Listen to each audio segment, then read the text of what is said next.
வணக்கம். நான் உங்கள் திரு எக்ஸலன்ஸ் ஐஏஎஸ் அகாடமில இருந்து. இன்னைக்கு நம்ம என்ன பார்க்க போறோம் அப்படின்னா, பொதுத்தமிழ். அதாவது குரூப் 2 2A பிளஸ் குரூப் 4 எக்ஸாமுக்கு 100 கொஸ்டின் லாங்குவேஜ்ல இருந்து வரும். அந்த 100 கொஸ்டின்ல இன்னைக்கு நம்ம என்ன பார்க்க போறோம்னா, பொது தமிழை மட்டும் பத்தி பார்க்க போறோம். இப்ப பாத்தீங்க அப்படின்னா, இன்னைக்கு 2025ல சிலபஸ் சேஞ்ச் ஆனதுக்கு அப்புறம் நிறைய பேருக்கு நிறைய பயம். ஆஹா, இவ்வளவு நாள் இவ்வளவு படிச்சோமே, அதெல்லாம் வேஸ்டா போயிருமே, இது இனிமேல் கொஸ்டின்ஸ் எல்லாம் எப்படி வரும், எந்த மாதிரி வரும்னு தெரியலையே அப்படின்னு சொல்லி நிறைய பேருக்கு நிறைய பயங்கள் என்னாச்சு அப்படின்னா உண்டாச்சு. எதுக்குமே பயப்படணுன்ற அவசியமே இல்லைங்க. கொஸ்டின் கண்டிப்பா வரும். அது ஸ்கூல் புக்ல இருந்து மட்டும்தான் வரும். அது எங்கெங்க இருந்து எவ்வளவு எவ்வளவு கொஸ்டின்ஸ் நாங்க கேட்போம், அது எப்படி கேட்போம் அப்படின்றத மட்டும் தான் என்ன பண்ணிருக்காங்க அப்படின்னா இன்னைக்கு நம்மளுக்கு சிலபஸ்ல என்ன பண்ணிருக்காங்க அப்படின்னா கொடுத்துருக்காங்க. எதுக்கும் பயப்படணுன்ற அவசியமே இல்லை. 2025ல நம்ம நினைச்சோம் அப்படின்னா இன்னும் 5 மாசம் தெளிவா நம்ம படிச்சோம் அப்படின்னா கண்டிப்பா இந்த 100 கொஸ்டினுக்கு நம்ம கண்டிப்பா 95 அபோவ் நம்மளால என்ன பண்ண முடியும், அழகா எடுக்க முடியும். அதுக்கான முயற்சி தான் என்ன அப்படின்னா இப்ப நம்ம சொல்ல போற ஒரு விஷயம். இதை நம்ம தெளிவா பண்ணோம் அப்படின்னாலே கண்டிப்பா நம்மளால என்ன பண்ண முடியும், 95க்கு மேல லாங்குவேஜ்ல கண்டிப்பா ஸ்கோர் பண்ண முடியும். ஃபர்ஸ்ட் பாத்தீங்க அப்படின்னா தமிழ்ல இன்னைக்கு 6th இருந்து 12th வரைக்கும் நம்ம ஃபர்ஸ்ட் பார்க்க வேண்டியது என்னன்னா நியூ புக் ஃபுல்லாமே என்ன பண்ணிடணும் அப்படின்னா கவர் பண்ணிடணும். 6th இருந்து 12th வரைக்கும் தெளிவா நியூ புக்ல இருக்கக்கூடிய எல்லா விஷயங்களையும் தெளிவா நம்ம என்ன பண்ணிக்கணும் அப்படின்னா படிச்சிடணும். அதுக்கப்புறம் 6th இருந்து 12th வரைக்கும் இருக்கக்கூடிய அந்த ஓல்டு புக்கையும் நம்ம தெளிவா சிலபஸ்ல என்னெல்லாம் கவர் ஆகுதோ பிளஸ் அது போக என்ன விஷயங்கள்லாம் இருக்கோ எல்லாத்தையுமே நம்ம டீட்டெயிலாக என்ன பண்ணிடணும், ஃபர்ஸ்ட் படிச்சிடணும். அதுக்கப்புறம் தான் இப்போ நம்ம இந்த ஸ்கூல் புக்கை படிச்சா இப்போ இருக்க சிலபஸ் படி எவ்வளோ கொஸ்டின்ஸ் நம்மளால ஈஸியாக கிளிக் பண்ண முடியும் அப்படின்னா ஒரு 70ல இருந்து 80 கொஸ்டின்ஸ் நம்மளால என்ன பண்ண முடியும் அப்படின்னா கிளிக் பண்ண முடியும். ஏன் அப்படின்னா இன்னைக்கு பிரித்தெழுதுக, சேர்த்தெழுதுக, இல்லை கோடிட்ட இடங்களை நிரப்புக, இது எல்லாமே என்னன்னா செய்யலை பேஸ் பண்ணி தான் வரப்போகுது. அப்ப செய்யுள் கொஸ்டின்ல குறைச்சிட்டாங்களே, வெறும் 15 கொஸ்டின் தான் இருக்கே அப்படின்னா பயப்படுற அவசியமே இல்லை. இன்னைக்கு செய்யுள்ல கண்டிப்பா கொஸ்டின் வரும். அது பிரித்தெழுதுகவோ இல்லை சேர்த்தெழுதுகவோ இல்லை கோடிட்ட இடங்களை நிரப்புக, இந்த மாதிரி அதாவது பொருளுக்கு அர்த்தம் சொல்றது, இந்த மாதிரி எல்லா கொஸ்டினுமே செய்யுள்ல இருந்து தான் வரப்போகுது. அப்ப நம்ம ஸ்கூல் புக்கை கண்டிப்பா படிச்சுதான் ஆகணும். அப்ப 6th இருந்து 12th வரைக்கும் நியூ புக்கை ஃபுல்லா படிச்சிடும். அது 6th இருந்து 12th வரைக்கும் ஓல்டு புக் என்ன பண்ணிடும், படிச்சு வச்சிடும். ரெண்டுமே சேமா தான் இருக்கும். ஈஸியா நம்ம என்ன பண்ணிடலாம், படிச்சிடலாம். இது படிச்சதுக்கு அப்புறம் நம்ம என்ன பண்ணணும் அப்படின்னா சிலபஸ். இப்ப கொடுத்துருக்க சிலபஸ்ல நம்ம படிக்கிறப்பயே எந்தெந்த ஏரியாவுக்கு அழுத்தம் கொடுத்து படிக்கணும் அப்படின்றது ஒன்று இருக்கு. இன்னைக்கு செய்யுள் எடுத்துக்கிட்டீங்க. செய்யுள் அப்படின்னா செய்யுள்ல பிரித்தெழுதுக, சேர்த்தெழுதுக, இந்த சொல்லும் பொருளும் எடுத்தெழுதுக, கலைச்சொற்கள், இதுக்கெல்லாமே நிறைய அழுத்தம் கொடுக்கணும். அழுத்தம் கொடுத்து அதை நம்ம என்ன பண்ணிக்கணும், உள்வாங்கிக்கணும். அடுத்து உரைநடையில கோடிட்டிடங்கள் அந்த விஷயங்களை மட்டும் உள்வாங்கிக்கணும் நல்லா.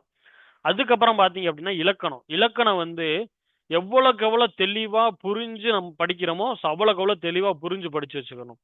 அதுக்கப்புறம் ஒரு விஷயம் என்ன அப்படின்னா எல்லா இயலும் முடிஞ்சதுக்கு அப்புறம் பின்னாடி ஒரு விஷயங்கள் இருக்கும். இலக்கணத்துக்கு அப்புறம் ஒரு 2-3 பேஜ் கலைச்சொற்களா இருக்கட்டும், இல்ல ஒரு புக் எழுதின ஆத்தரோட பேரா இருக்கட்டும், இல்ல அதுலயே நிறைய விஷயங்கள் கோடிட்டிடங்கள் அந்த மாதிரி கொடுத்துருப்பாங்க. அது எல்லாமே தெளிவா படிச்சு வச்சுக்கணும். அப்படி படிச்சுட்டோம் அப்படின்னா கண்டிப்பா அந்த சிலபஸ் எடுத்து படிக்கிறப்ப ரொம்ப ரொம்ப ஈஸியா இருக்கும். இன்னைக்கு சிலபஸை பாத்தீங்க அப்படின்னா ஒவ்வொரு விஷயங்களும் எங்க இருக்கு அப்படின்றத நம்ம அடுத்தடுத்து சொல்லுவோம். அந்த சிலபஸை நம்ம தெளிவா படிச்சோம் அப்படின்னா அதுல இருக்கக்கூடிய 30 கொஸ்டின் நம்மளால என்ன பண்ண முடியும், ஈஸியா கிளிக் பண்ண முடியும். அப்ப கண்டிப்பா நம்மளால 100 கொஸ்டின்ஸை பாத்திர முடியும். அதுல 95க்கு மேல நம்மளால என்ன பண்ண முடியும், கண்டிப்பா இந்த வருஷம் குரூப் 4ல கண்டிப்பா நம்மளால அச்சீவ் பண்ண முடியும். அதுக்கு இன்னைக்கு நம்ம குரூப் ஃபர்ஸ்ட் சிலபஸ் என்ன அப்படின்றத பாத்திரலாம். பாத்தீங்க அப்படின்னா தமிழ் தகுதி மற்றும் மதிப்பீட்டு தேர்வு SSLC ஸ்டாண்டர்ட்ல தான் இருக்க போகுது அப்படின்னு சொல்லிட்டாங்க. அப்ப நம்ம அழுத்தி படிக்க வேண்டிய இடம் என்னன்னா 6th இருந்து 10th வரைக்கும் தெளிவா படிச்சிடணும். அது நான் சொன்ன மாதிரி செய்யுள்ள என்ன ஏரியா இம்பார்ட்டண்டா படிக்கணும், அது போக இலக்கணத்துக்கு அப்புறம் இருக்கக்கூடிய விஷயங்கள் என்ன படிக்கணுமோ அதை தெளிவா நம்ம என்ன பண்ணிக்கணும், ஃபர்ஸ்ட் படிச்சுக்கணும். அது போக பாத்தீங்க அப்படின்னா இலக்கணத்துல இருந்து 25 கொஸ்டின்ஸ் நாங்க கேட்க போறோம் அப்படின்னு சொல்லியிருக்காங்க. அது எப்படி சொல்லியிருக்காங்கன்னா எழுத்துல இருந்தும் சொல்லுல இருந்து கொடுத்துருக்காங்க. பிரித்தெழுதுக, சேர்த்தெழுதுக, சந்திப்பிழை, குறில் நெடில் வேறுபாடு, லகர லகர லகர வேறுபாடு, நகர நகர வேறுபாடு, இது எல்லாமே எங்க இருக்கு அப்படின்னா ஸ்கூல் புக்ல தான் இருக்கு, வேற எங்கேயுமே இல்ல. அப்ப நம்ம 6th இருந்து 12th வரைக்கும் படிக்கிறப்ப இது எல்லாத்தையும் என்ன பண்ணிடுவோம், கவர் பண்ணி முடிச்சிடும். முடிச்சதுக்கு அப்புறம் எடுத்து இது எங்கெங்கெல்லாம் இருக்கோ அதை அழுத்தி நம்ம என்ன பண்ணிக்கிற போறோம், படிச்சுக்கிற போறோம். அவ்வளவு முடிஞ்சு. அதுக்கப்புறம் சொல் அதே மாதிரி வேர் சொல்லறிதல், வேர் சொல்லிருந்து வினைமுற்று, வினையச்சம், வினையாளன், இதெல்லாம் எப்பயுமே கொஸ்டின்ஸ் வரக்கூடிய ஏரியா. அதுவும் போக ப்ரீவியஸ் இயர் கொஸ்டின்ஸ்ல இந்த டாபிக் எல்லாம் எங்க கவர் ஆயிருக்கோ அதையும் நம்ம என்ன பண்ணிக்கிறோம், தெளிவா பிரிச்சு நம்ம படிச்சுக்கிறோம். அப்ப பேஸே ஸ்கூல் புக்கு தான். அதை தெளிவா முடிச்சிட்டாலே முடிச்சிடலாம். அதுக்கு அடுத்து பாத்தீங்க அப்படின்னா சொல்லகராதி. இன்னைக்கு சொல்லகராதியில பாத்தீங்க அப்படின்னா சொல்லகராதியில பாத்தீங்க அப்படின்னா இன்னைக்கு ஒரு 15 கேள்விகள் வரப்போகுது அப்படின்ற மாதிரி என்ன பண்ணிட்டாங்க அப்படின்னா சொல்லிட்டாங்க. ஓகேவா? சொல்லகராதியில ஒரு 15 கேள்விகள் என்ன பண்ண போகுது அப்படின்னா வரப்போகுது.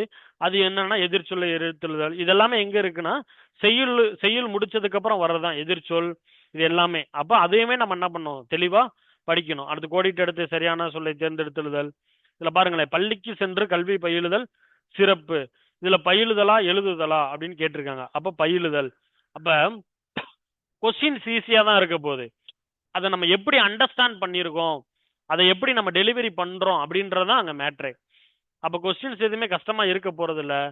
அதை நம்ம எவ்வளவு தூரம் அண்டர்ஸ்டாண்ட் பண்ணியிருக்கோம் அப்படின்றதான் அங்க மேட்ரு. அப்ப அதுக்கு என்ன பண்ணணும் அப்படின்னா ப்ராக்டிஸ் தான். அப்ப எவ்வளவுக்கு எவ்வளவு ப்ராக்டிஸ் பண்றோமோ ஸோ அவ்வளோக்கு எவ்வளோ நம்மளால என்ன பண்ண முடியும், ஸ்கோர் பண்ண முடியும். அதுக்கடுத்து பாத்தீங்க அப்படின்னா இன்னைக்கு பாத்தீங்கன்னா பேச்சு வழக்கு தொடர்களில் உள்ள பிழை திருத்தம் என்ன, நேத்து மழை பெஞ்சது அப்படின்றது பேச்சு வழக்கு, நேற்று மழை பெய்தது அப்படிங்கிறது எழுத்து வழக்கு. கரெக்டா? அப்ப இந்த மாதிரி கொஸ்டின்ஸ் எல்லாமே நம்மளுக்கு ஈஸியா தான் இருக்க போகுது. ஸோ அதுல எந்த ஒரு விஷயங்களும் இல்லை. ஓகேவா? அப்ப நம்ம தெளிவா இதுல இருந்து புரிஞ்சுக்க வேண்டிய விஷயம் என்னன்னு பாத்தீங்க அப்படின்னா இதை எப்படி நம்ம புரிஞ்சுக்கிட்டோம், அதை எப்படி நம்ம அப்ரோச் பண்றோம், அதே மாதிரி ஸ்கூல் புக்ல இருந்து கேட்கப்பட்ட வினாக்களுக்கு நம்ம தெளிவான ஆன்சரை கொடுக்குறோமா அப்படின்றதுதான் என் மேட்ரே. அடுத்து எழுதும் திறன்ல பாத்தீங்கன்னா இப்ப தன்வினை, பிறவினை, ஒருமைப்பன்மை இதெல்லாமே எங்க தான் இருக்கு, ஸ்கூல் புக்ல தான் இருக்கு. அப்ப ஸ்கூல் புக்கை தான் நம்ம ஃபர்ஸ்ட் படிக்கணும்.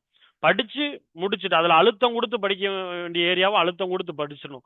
படிச்சு முடிச்சதுக்கு அப்புறம் சிலபஸ் எடுத்து என்ன பண்ணணும், நம்ம ப்ரிப்பேர் பண்ணணும். இப்ப நீங்க நல்லா பாத்தீங்க அப்படின்னா ஏப்ரல் 25ல நம்மளுக்கு என்ன வருது அப்படின்னா நோட்டிபிகேஷன் என்ன வருது. அப்ப ஏப்ரல் 25க்குள்ள ஸ்கூல் புக்கை நம்ம என்ன பண்ணி முடியணும், கவர் பண்ணி முடிச்சிடணும். முடிச்சதுக்கு அப்புறம் பாத்தீங்க அப்படின்னா அடுத்து ஜூலை 13ல நம்மளுக்கு எக்ஸாம். அப்ப அதுக்குள்ளேயும் ஸ்கூல் புக்கை ரிவிஷனும் பண்ணணும், பிளஸ் வந்து என்ன பண்ணணும், சிலபஸ்ல இருக்கக்கூடிய ஏரியாவையும் நம்ம என்ன பண்ணணும், கவர் பண்ணணும். அடுத்து நிறைய டெஸ்ட் என்ன பண்ணணும், போட்டு பார்க்கணும். அப்படி போட்டு பார்த்தோம் அப்படின்னா இந்த விஷயங்கள் எல்லாத்தையும் நம்மளால ஈஸியா கிளியர் பண்ண முடியும். அதுக்கடுத்து பாத்தீங்கன்னா கலைச்சொற்கள். கலைச்சொற்கள் எங்க இருக்கு, எல்லா ஸ்கூல் புக்லயும் பின்னாடி 5 கொஸ்டின் கலைச்சொற்கள்னு ஒரு விஷயம் இருக்கும். சர்ச் இன்ஜின் அப்படின்றது தேடு பொறி, வலசை அப்படிங்கிறது மைக்ரேஷன், அலர்ஜினா ஒவ்வாமை, ஜீனா மரபணு.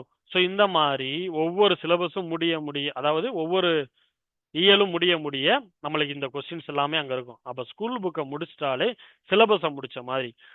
அப்ப ஃபர்ஸ்ட் முடிக்க வேண்டியது ஸ்கூல் புக் தான். அடுத்து பாத்தீங்க அப்படின்னா வாசித்தல், புரிந்து கொள்ளும் திறன். 15 கேள்விகள் கேட்க போறோம்னு சொல்லிட்டாங்க. கொடுக்கப்பட்ட பத்திலிருந்து கேட்கப்பட்ட வினாக்களுக்கு சரியான விடையை தேர்ந்தெடுத்தெழுதுகள். செய்தித்தாள், தலையங்க, முகப்பு செய்திகள், அரசு சார்ந்த செய்திகள், இது எல்லாமே அங்க ஸ்பாட்ல நம்ம பார்த்தாலே அதுக்கு நம்ம என்ன பண்ணலாம், ஆன்சர் பண்ணலாம். அப்ப அதுக்கு என்ன வேணா பிராக்டிஸ் பண்ணிருக்கணும். இந்த மாதிரி நிறைய கொஸ்டின்ஸ் நம்ம பிராக்டிஸ் பண்ணி பார்த்துட்டாலே ஈஸியா நம்மளால என்ன பண்ண முடியும், ஆன்சர் பண்ண முடியும். பழமொழிக்கு ஒரு பொருள் இது இப்ப எல்லாம் ஓல்டு புக்லயும் இருக்கு, ஸ்கூல் புக்லயுமே பழமொழிக்கான பொருள் எழுதல்ன்ற ஒரு விஷயம் இருக்கு. ஓகேவா? ஆவண உள்ளடக்கங்களை புரிந்து கொள்ளுதல், இது எல்லாமே இருக்கு. ஓகேவா? அடுத்து எளிய மொழிபெயர்ப்புல என்ன எத்தனை கொஸ்டின் கேட்க போறாங்களோ 5 கொஸ்டின். ஆங்கிலம் மற்றும் பெருமொழி சொற்கள், இணையான தமிழ் சொற்கள் அறிதல், இதுவுமே ஸ்கூல் புக்ல இருக்கு. பென்டிரைவ்னா என்ன, பிரிண்டர்னா என்ன, கம்ப்யூட்டர்னா என்ன, கீபோர்ட்னா என்ன. இதுல ஒரு மைனஸ் என்ன அப்படின்னா நீங்க இதெல்லாம் ஈஸி தானே அப்படின்ட்டு போயிடுவோம். ஆனா அங்க போய் பாத்தீங்கன்னா 4 ஆப்ஷனுமே மேட்ச் ஆகிற மாதிரி இருக்கும். அப்பதான் நம்மளுக்கு வந்து இதுக்கு கரெக்டான ஆன்சர் என்ன அப்படின்றது டவுட் வரும். அப்ப அதுக்கு என்ன பண்ணணும்னா பிராக்டிஸ் பண்ணணும். அப்ப பிராக்டிஸ் பண்ணா டெஸ்ட் சீரியஸ் நம்ம ஃபாலோ பண்ணாலே நம்மளால என்ன பண்ண முடியும், ஈஸியா கிளிக் பண்ண முடியும். அடுத்து பாத்தீங்க அப்படின்னா இலக்கியம். இப்ப இலக்கியத்துல இருந்து எத்தனை கொஸ்டின் வரப்போகுதுன்னு சொல்லிட்டாங்க அப்படின்னா 15 கொஸ்டின். அது எதுலாம் வரப்போகுதுன்னா திருக்குறள். திருக்குறள்ல இன்னைக்கு அதிகாரத்தை குறைச்சிட்டாங்க. 20 அதிகாரங்கள் கொடுத்துருக்காங்க. என்னென்ன அதிகாரம்ன்றத தெளிவா பாத்துக்கணும். ஒழுக்கமுடைமை, புறையுடைமை, ஊக்கமுடைமை, விருந்தோம்பல், அரண் வலியுறுத்தல், ஈகை, பெரியாரை துணைக்கோடல், வினைவு செயல் வகை, அவையெஞ்சாமை அப்படின்னு சொல்லி ஒரு 20 அதிகாரம் கொடுத்துட்டாங்க. இது போக 15 கீழ்கணக்குல 4 அடியார், நான்மணிக்கடிகை, பழமொழி 400, முதுமொழி காஞ்சி, திரிகடுகம், இன்னா 40, சிறுபஞ்ச மூலம், ஏலாதி, ஔவையார் பாடல்கள். அடுத்து தமிழரின் தொன்மை, சிறப்பு, திராவிட மொழிகள், இதெல்லாமே 9th புக்கில் வரும். ஸோ இது போக ஊவே சாமிநாதரை பற்றி, தேப்போ மீனாட்சி சுந்தரத்தை பற்றி, லக்குவனாரை பற்றி, ஸோ இந்த மாதிரி விஷயங்கள் எல்லாமே நம்மளுக்கு டீட்டெயிலாக என்ன பண்ணிட்டாங்க கொடுத்துட்டாங்க. அப்போ இவங்கெல்லாம் எங்கெல்லாம் கவர் ஆகுறாங்களோ அந்த உரைநடையை நம்ம என்ன பண்ணிக்கணும், தெளிவாக படிச்சுக்கணும். அப்படி படிச்சிட்டாலே நம்மளால குரூப் 4ல என்ன பண்ணிடலாம், ஈஸியாக கிளியர் பண்ணிடலாம். இது போக பார்த்தீங்க அப்படின்னா ஜென்ரல் இங்கிலீஷ் அதே மாதிரி 100 கொஸ்டின். ஆனால் இது ஒன்லி என்ன அப்படின்னா டிஃப்ரெண்ட்லி ஏபிள்டு கேண்டிடேட்ஸ் மட்டும் தான் என்ன பண்ண முடியும், குரூப் 4ல எழுத முடியும். குரூப் 2ல வந்து யாருனாலும் ஜென்ரல் இங்கிலீஷ் என்ன பண்ணிக்கலாம், சூஸ் பண்ணி எழுதிக்கலாம். ஸோ அதுலேயும் பார்த்தீங்க அப்படின்னா இன்னைக்கு கிராமரில் 25, அதே மாதிரி தான் ஒக்காபுலரி 15, ரைட்டிங் ஸ்கில்ல 10, டெக்னிக்கல் டேர்ம்ஸில் 10, ரீடிங் காம்ப்ரிஹென்ஷனில் ஒரு 20, டிரான்ஸ்லேஷனில் ஒரு 5. ஸோ தமிழில் எப்படி கேட்டிருக்காங்களோ ஸோ அதே தான் இதுவுமே நம்ம ஸ்கூல் புக்கில் பின்னாடி கிராமருக்கு அப்புறம் கவர் ஆகக்கூடிய ஏரியா தான் இது. ஸ்கூல் புக்கில் இருக்கக்கூடிய கிராமரை மட்டுமே படித்தாலே இங்கிலீஷ்லையும் நம்மளால் என்ன பண்ண முடியும், மிகப்பெரிய ஸ்கோர் பண்ண முடியும். இப்போ நம்ம இங்கிலீஷில் மக்கப் பண்ணுற ஏரியாவில் நம்மளுக்கு என்ன பண்ண கொஸ்டின்ஸோட இதை குறைச்சிட்டாங்க. அப்போ 15 கொஸ்டின் தான் மக்கப் பண்ணுற ஏரியாவிலேருந்து வரப்போகுது. மித்த எல்லாமே ப்ராக்டிஸ் பண்ணுற ஏரியாவிலேருந்து தான் நம்மளுக்கு என்ன பண்ண போகுது, வரப்போகுது. அப்போ நம்ம ஈஸியாக ப்ராக்டிஸ் அதிகமாக பண்ணி பழகிட்டாலே தமிழில் கண்டிப்பாக நம்மளால் என்ன பண்ண முடியும் அப்படின்னா ஹை ஸ்கோர் பண்ண முடியும். ஓகேவா? இப்போ தமிழில் நீங்கள் நிறைய டெஸ்ட்டு ப்ளஸ் ஸ்கூல் புக் நான் சொன்ன மாதிரி 6th-லேருந்து 12th வரைக்கும் நியூ புக்கு ஓல்டு புக்கு தெளிவாக படிச்சுட்டு அது எந்த ஏரியா அழுத்தம் கொடுத்து படிக்கணுமோ அந்த ஏரியாவை அழுத்தம் கொடுத்து படிச்சிட்டோம்னாலே நம்மளால 95 கொஸ்டினுக்கு மேலே என்ன பண்ண முடியும் அப்படின்னா கண்டிப்பாக போட முடியும். அதுக்கு ஒரே ஒரு விஷயம் என்னன்னா, நோட்டிஃபிகேஷன் வர்றதுக்கு முன்னாடி ஸ்கூல் புக் என்ன பண்ணிடுங்க அப்படின்னா முடிச்சிருங்க. முடிச்சதுக்கப்புறம் நோட்டிஃபிகேஷன் வந்ததுக்கப்புறம் ரிவிஷன் பண்ணுங்க. சிலபஸை கையில் வச்சுக்கிட்டு அது எங்கெல்லாம் கவர் ஆகுதோ அதை தெளிவாக ரிவிஷன் பண்ணுங்க. அதே மாதிரி அடுத்த வீடியோவில் நம்ம வேர் டு ஸ்டடி எங்கெல்லாம் என்னென்ன விஷயங்கள் கவர் ஆகுது அப்படின்ற விஷயத்த வேர் டு ஸ்டடியில் தெளிவாக சொல்கிறோம். அது நீங்கள் ஸ்கூல் புக்கு முடிச்சதுக்கப்புறம் அந்த விஷயங்களை எடுத்து என்ன பண்ணுங்க, தெளிவாக படிங்க. இந்த மாதிரி நம்ம படித்தாலே கண்டிப்பாக ஜென்ரல் தமிழில் கண்டிப்பாக 95 கொஸ்டினுக்கு மேலே நம்மளால் என்ன பண்ண முடியும், அச்சீவ் பண்ண முடியும். ஸோ எதுக்கும் பயப்படாதீங்க. ஈஸியாக நம்மளால் கிளியர் பண்ண முடியும். நம்மளால் மட்டும்தான் முடியும். ஓகேவா? உங்களால் முடியும், உங்களால் மட்டுமே முடியும். அதை மட்டும் மைண்டில் வச்சுட்டு தெளிவாக ஓடுங்க. கண்டிப்பாக நம்மளால் இந்த 2025 குரூப் 4ல கண்டிப்பாக நம்மளால் கிளியர் பண்ண முடியும். தேங்க்யூ. அடுத்த வீடியோவில் சந்திப்போம். தேங்க்யூ.